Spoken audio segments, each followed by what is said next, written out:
Үйл хөдлөлбөр зочны ярилцлагаар үргэлжлэн та бүхэнд хүрч байна. Өнөөдөр өглөө санхүү эдийн засгийн их сургуулийн ухаалаг цахим сургалт хариуцсан ахлах мэрэгчлэн Ган Туяа студид ирсэн байна. Өглөө нэмтрэг сайхан амарсан. Өглөө нэмээд сайхан амарсан. Сайхан амарлаа. За санхүүгийн мэдлэгийг дэвшлүүлэхэд технологийн дэвшилийг ашиглах боломжууд үүдэх сэдвийн хүрээнд ярилцсан.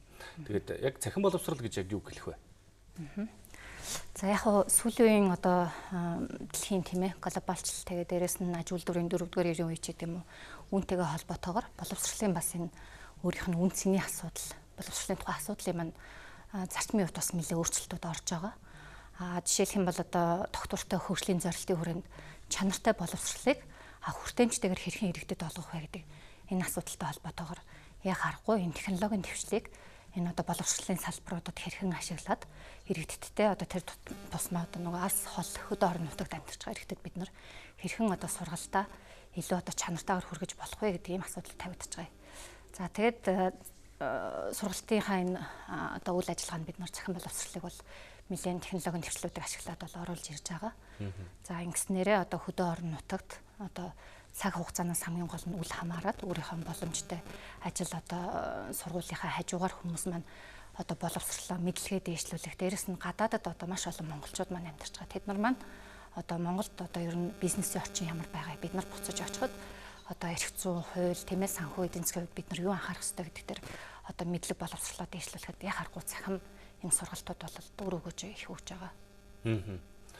Хөдөө орон нутагт гиснээс тэнд магадгүй интернет байхгүй бол одоо яах вэ гэдэг асуудал гарч ирэх байх л да. За Wi-Fi-та байлаа гэж бодоход тухайн одоо газар нь одоо Wi-Fi-ийн хүчин чадал за магадгүй бүр интернетгүй тийм одоо сум суурин тосгонч бол манай Монгол орнд байгаа шүү дээ. Тэгэхээр интернетгүй газарт яаж яах вэ гэдэг л бас асуудал баг л та. Одоо бол ерөөсөө технологийн дэвшил бол одоо интернетгүй тийм ээ. Ер нь янз бүрээр маш хөгжил нь бол хурдтай явагдаж байна. Жишээлх юм бол одоо Rachel гэдэг одоо Солонгост анх одоо энийг яагаад нэвтрүүлээд Азийн орнуудад туршаад ингэ явж байгаа юм том одоо технологийн том дэвшил байна л та. Тэр нь болохоор интернетгүй газарч байлаа гэсэн одоо яг энэ боловсролтой холбоотой юм одоо контентуудыг иргэд маань авах бүрэн боломжийг шийдээд өгч гисэн. Бид нар одоо бас энэ төхөөрөмж энэ одоо технологиг ашиглаад хөдөө орон нутгийн иргэдэд хэрхэн тэр тусмаа одоо малчид одоо тэнд малчтын одоо боловсролыг дээшлүүлэхэд хэрхэн одоо бид нар энэ юугаар тоног төхөөрөмж технологийн дэвшлэлээр одоо иргэдэд боловсруулж болох вэ гэдэг дээр бас юм төсөл боловсруулаа явж байгаа л да. Магадгүй зүгээр танхимын сургалт цахим сургалт хоёул бол шал өөр хоёр ойлголт тий. Танхимын сургалтаас бол хүн бас багшийн ярьж байгаа зүйлсээс илүү тодорхой мэдээлэл авна. Цахим сургалт яг түүнтэй адилхан хэмжээний мэдлэг мэдээллийг олгож чадах уу? За цахим сургалт ер нь энэ технологийн дэвшлиг боловсролд ашигласнаар ямар ач холбогдолтой ингээд маш олон одоо ийм одоо асуудлуудыг дэлхийн нийтээр ингээд хэлэлцэж ярилцж байна. Мэдээж асуудал байвал яаж сайжруулах уу энийг юун дээр нь анхаарах уу гэдгийг бол анхаарч байгаа.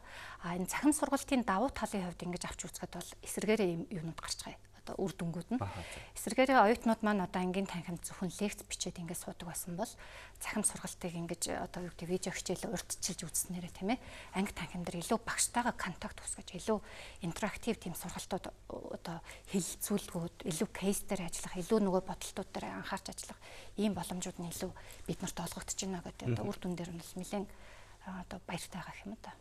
Илүү бас ер нь хослуулах юм бол бүр илүү үр дүнтэй байна. Тийм, хослуулсан хувилбар бол одоо одоогийн байдлаар бол одоо илүү хамгийн сайн одоо оптимал юм аа гэсэн юм. Манай ихтэй сургууль ерөнхий боловсролын сургуулиудад цахим сургалт ер нь хэр их байх вэ? За Монгол улсын хувьд бол нэлээд одоо сүүлийн үед бол энэ цахим сургалтыг бол үйл ажиллагаанд оруулж ирж байгаа. Жишээ нь санхүү эдийн засгийн сургууль бол 2015 оноос одоо бакалаврын, мастрын, тийм ээ зэргийн хааны сургуулиудад бол энэ цахим технологийн дэвшлүүдийг бол аль хэдийн ашиглаад эхэлсэн. За ерөнхий боловсролын сургуулиуд ч гэсэн бол нэлээд одоо сүүлийн үед бол тэр тусмаа хүүхдүүдийн амралтын үеэр бол энэ цахим сургалтыг ашиглаад хүүхдүүдтэй энэ хичээлүүдийг нь хүргэхэд бол анхаарч ажилладаг болсон байгаа. Гэхдээ нэг асуудал нь юу вэ гэхээр энэ цахим сургалтаар одоо юу гэдэг технологийн дэвшлиг ашиглаад өөрийгөө мэдлэгээ нэмэгдүүлэх боловсрох төр нөгөө нэг соёл маань өөрөө сайн бүрдэж өгөөг учраас одоо илүү оюутныг одоо сурагчийг өөрийг нь бие даалгах тийм ээ өөрөө хичээж тэр хүн сурах ёстой гэдэг тэр нөгөө нэг соёл нь сайн бүрдэж өгөхөөс жоохон баг зэрэг бэрхшээлүүд бол тохиолж байгаа. Гэхдээ бид нар энэ дээр бас ямар байдлаар бид нар илүү одоо энэ соёлыг түгээх вэ гэдэг дээр бас ингэж нэлээд идэвхтэй ажиллаж байгаа. одоо цахимаар ирж байгаа тэр мэдээлэл үнэн бодтой гэдгийг нь одоо магадгүй тэр оюутан яаж мэдэх вэ? Яг боловсролын төвшөнд бол юу гэдгийг тэр бол илүү бодтой мэдээлэл тэр илүү юу гэж бол ярихгүй л. Яг энэ дэр нэг том бас оюутнуудад олгогдож байгаа давуу тал нь багш нарын хооронд нөгөө сургалтын контентын хооронд өрсөлдөө маань маш идэвхтэй ороод ирж байгаа байхгүй юу. Одоо нөгөө тасралтгүй боловсролын асуудал чинь бас өөрөө сүүлийн үед хүртээмжтэй боловсрол тасралтгүйгээр хүн өөрийгөө боловсруулах энэ асуудал чинь нэлээд одоо газар авч байгаа юм уу та тий. Тэгэхээр тэн дундаас чинь багш нар өөрөө өрсөлдөж өөрийнхөө хичээлийг хүргэх болоод ирж байгаа. Тэр нь одоо олон нийтэд ингээд нээлттэй гараад ирэхээр би яаж одоо энэ хичээлээ илүү сайн болгох вэ? Илүү сайн чанартай болгох уу гэдээ ирэхээр чинь хичээлийн агуулганд сайжраад оюутанд хүрж байгаа одоо үр дүн ч гэсэн илүү одоо өгөөжтэй болоод ирж байгаа байхгүй юу? Тэр нь бас таатлаа. Би бол яг нэг бодит жишээ бол мэдх юм яг цахимаар нэг хугацаа өгөөд шалгалт авчдаг юм лээ тий. Нэг хугацаа өгөөд нэг шалгалт аваад нөгөөдгийг нэг хугацаагаа харж байгаад сайт руугаа ороод яг тэгж шалгалтаа бөглөө сууж ирснийг бол би санаж байна. Өөр ямар зүгээр яг энэ сургалтын цахим сургалтын хэлбэрүүд байж болох уу? Яг би түрүүнд хэлсэн заавал хүн анги танхимд очиод нэг багшийн заавал хяналтанд ор сурахаас илүүтэйгээр оюутан бол өөрөө одоо заавал шалгалт тэр хүнийг хэмжигдэх юм бол бас биш шүү дээ тийм ээ. Өөрөө тэрийг яг амьдрал дээр яаж ашиглаж гин үү? Үнэхээр хэрэг болгож чадж гин үгүй юу гэдэг чил өөрөө нэг тасралтгүй боловсрол өөрийгөө байнга хөгжүүлэх тэр одоо гол одоо агуулгын тэндээ явж байгаа юм л та. Яг хөө цахим шалгалт бол зүгээр нэг хэлбэр нь. Тэр бол яг хөө өөрийгөө сүүлд нь биш байж болно тийм. Тухайн хичээлийн маань бас агуулга нь ямар байж болох вэ? Магадгүй зүгээр кейс ажиллуулах тийм ээ. Нэг компани дээр тохиолдсон тэр нэг одоо учирч байгаа бэрхшээл юм байна. Та нар энийг ямар байдлаар шийдэж болох вэ? Кейс шийдвэл тэмж бас юу байж болно. Зүгээр тэр бол хичээлийн л бас онцлогоос нь шалтгаалж байгаа. Хэрэглэгдэхүүнүүдийн хувьд бол за мэдээж багш бол видео хичээлүүдээ өгдөг ч юм уу, унших материалууд мэдээж тэр бол маш өргөн сонголттой болж байгаа. Энэ юуны технологийн төвчлэн ачаар. За дээрэс нь бид нар нөгөө хилцүүлгүүд маш ихээр хийдэг.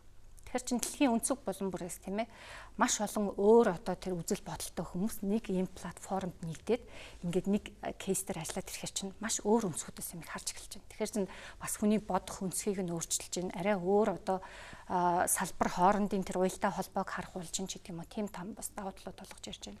Дээрэс нь чат одоо хэлэлцүүлгүүд одоо лайв одоо шууд вебинар хэлбэрээр бас хэлэлцүүлгүүдээ хийн ч гэдэг юм уу. Маш олон сонголтуудыг энэ технологийн төвчлүүд бол олгож байгаа. Тэгснээр оюутнууд зөвхөн нэрээ лекцээ хөтлөөд тэрийгэ багштаа үзүүлж одоо үнэлгээгээ авах юм одоо 90% бол аль хэдийн өнгөрчээ гэж ингэж ойлгож байна. Садар хэлжсэн гадаад за мөн хөдөө орон нутагт байгаа иргэд бол санхүүгийн мэдлэгээ дэвшлүүлэхэд илүү үр дүнтэй гэж хэлж ирсэн нэг цахим сургалт бол. Тэгэхээр зүгээр бүр анханаас нь цахимаар яваад бүр төгслөө тэг цахимаар явах боломж байх болов. Бүх хичээлэж гэдэг юм уу те. Цахим сургалтын хувьд бас хэлбэрүүд байна л та. Холимог хэлбэр, цэвэр цахим хэлбэр.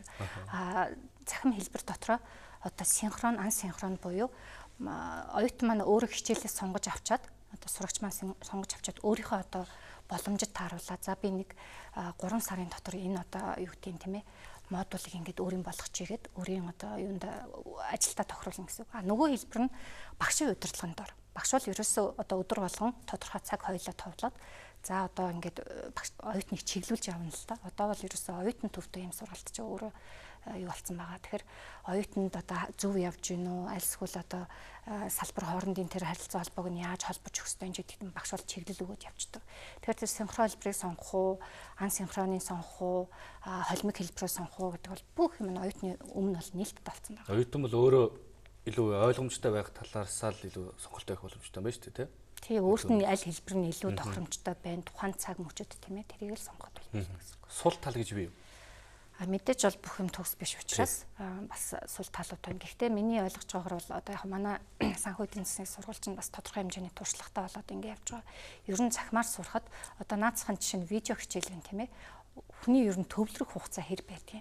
Магадгүй бид нар видео лекц одоо танхимд нэг цаг 30 минутын лекц ингээд зогсолтгүй үргэлжлээд орчдөг тийм үү. Тэгвэл оюутан видео хичээл үзээд сууж байхад магадгүй 20 минутаас илүү төвлөрч хүн бол бас чаддгүй байна. Тэгэхээр энд нь тэр психологтын тохируултын ч гэдэг юм уу оюутны онцлогтон тохируулаад бид нар сургалтаа ямар хэлбэрээр ямар зохион байгуулалтаар хийх үү гэдэг ингээд наривчилж бас бид нар арга зүгээ сонгодог дидактик хэлбэрүүдийн сонголтуудыг хийдэг байгаа. Тэгэхээр сул талуудаа бид нар сайжруулж явах. Магадгүй хэлцүүдг нь олон газраас 10-аад оюутнаа нэг дор төвлөрүүлээд ингээд нэг удаа хилцүүлэх нь энэ хичээлийн тохиромжгүй юм байна. Тэгвэл оюутан болгонтойгоо цаг тохироод тийм ээ ганцаарчлсан юм хилцүүлгүүд хийе. Энэ илүү тохиромжтой байна ч тийм үү. Бас л нөгөө алин дээр бид нар сайжруулалт хийх шаардлагатай вэ гэдэг ингэж сайжруулалтаа хийгээ явах асуудал байгаа юм л да. Тэрнээс сул тал гэдэг айхтар юу бол одоонд бол бид нар тулгарсан байхгүй. Яг дан цахимар сургалтыг ингээд одоо сонгоод дотроо бас хэлбэрүүдэд сонгоод явсан тийм жишээ байгаа юу? Байлгаа яг. Манай одоо санхүү эдийн засгийн сургууль дээр чинь бакалаврын зэрэг дээр ч бид нар цахим одоо юм хэрэглэгдэхүүнийг ашиглах туршилтуудаа хийсэн. Магистрийн түвшинд бол ерөөсө бүх хичээлүүд маань цахимаар цэвэр цахимаар холимог хэлбэрээр зүгээр танхимын сургалт дээр нэ технологийн дэмжлэгээр бас ингэ дэмжиж явж байгаа сургалтууд гэдэг маш олон хэлбэрүүд байгаа. Тэгэхээр оюутан маань өөрснөө бас ингэ сонгоо явчихдаг. За бакалаврын түвшинд бол бид нар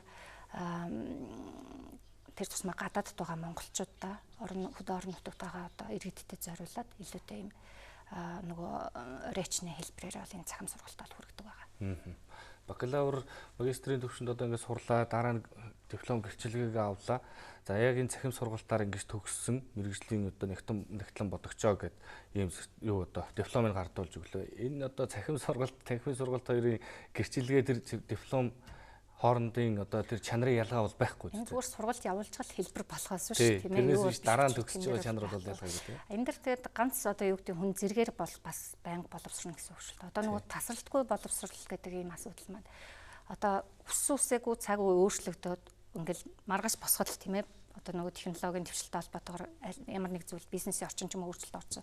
Тэр болгонд бид нар хурдтай ингэж одоо нэвтэрч нийцэж амьдрахын тулд өөрийгөө байнга боловсрох хэрэгтэй. Тэрнтэй холбоотойгоор манад энэ богино сургалтууд өөрөөр хэлбэл би бизнес эрхэлдэг байлаа гэхэд за надад одоо яг одоо жишээ нь би нэгтлэн бодогчоо тийм ээ чиглүүлэхэд би одоо зээл авах уугүй гэдэг шийдвэр гаргахад надад нэг санхүүгийн одоо тодорхой хэмжээний мэдлэг хэрэгтэй байна гэх юм бол манай энэ богино хугацааны сургалтуудад хамрагдаад тэр мэдлгүүдээ ингээд цахим сургалтаар заавал ажиллаа болоод тэр танхимд очиж суух шаардлагагүйгээр цахимаар ингээд сургалтууд аваад ингээд явчих бүрэн боломж нэгтсэн байгаа.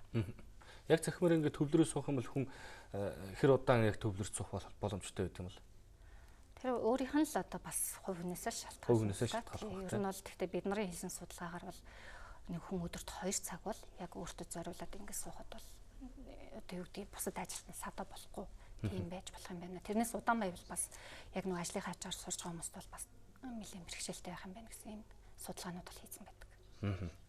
За баярлалаа. Өнөөдөр өглөө үзэгчтэй охинд санхүү эдийн засгийн их сургуулийн ухаалаг цахим сургалт хариуцсан ахлах мэрэгжилтэн Ган Туяа за санхүүгийн мэдлэгийг дээшлүүлэхэд мэдээлэл технологиг ер нь хэрхэн ашиглах вэ гэдэг энэ одоо сэдвээр ярилцаж мэдээлэл хүргэлээ. Цахим боловсрол бол та бидний өдөр тутмын амьдралд бол зайлшгүй бас хэрэгтэй болчихсон. Цахим бол одоо нэг талдаа бид нар буруу гэж одоо бас хитрхи ихсээд байна гэж ярьж байгаа гэсэн боловсролтой зарцуулах юм бол бас боломжийн ийм сайхан зүйл юм а гэдгийг бас өнөөдөр мэдээлэл хүргэлээ. Баярлалаа таны ажилд амжилт хүсье. Баярлалаа.